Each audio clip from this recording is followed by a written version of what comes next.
কাজি নেমুক জাতীয় ফল ঘোষণা ৰাজ্য চৰকাৰৰ।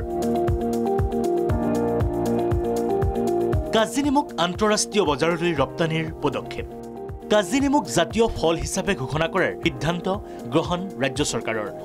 সোমবাৰে সন্ধিয়া ৰাজ্যিক কেবিনেটে গ্ৰহণ কৰা ঐতিহাসিক সিদ্ধান্ত বিধানসভাত বক্তব্য কৃষিমন্ত্ৰী অতুল বৰাৰ অভিমত কাজি নেমুৰ জাতীয় ফল ঘোষণাই গৌৰৱান্বিত কৰিব অসমবাসীক।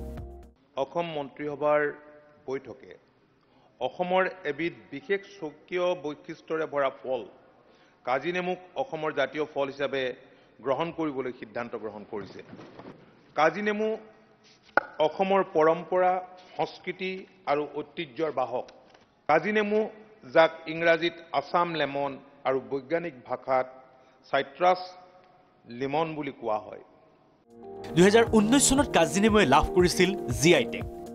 বিশেষ ভৌগোলিক সূচাংক বহন কৰাৰ বাবেই আজি কাজি নেমুক 2019 বৰ্ষত GI টেগ প্ৰদান কৰি ইয়াক যথোচিত মান্যতা প্ৰদান কৰা হৈছে।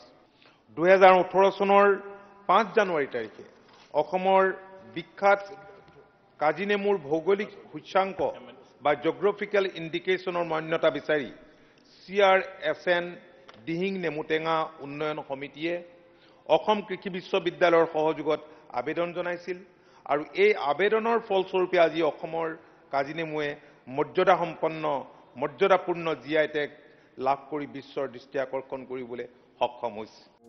উল্লেখ্য, কাজি নেমু বৰ্তমান বিশ্বৰ বিভিন্ন প্ৰান্তৰ বজাৰত সমাদৃত। উত্তৰ পূব অসমৰ এই সক্ৰিয় টেঙা ফলবিধৰ খেতি অসমৰ 15.90 হেক্টৰ ভূমিত কৰা হয়। 27 লাখ কৃষকে বছৰি উৎপাদন কৰে 1.58 লাখ মেট্ৰিক টন কাজি নেমু। এই কাজি নেমুৰ খেতি আৰু ৰপ্তানিৰ বাবে বিশেষ পৰিকল্পনা যুগুত কৰিছে ৰাজ্যৰ কৃষি বিভাগে। Bureau report, Prag news.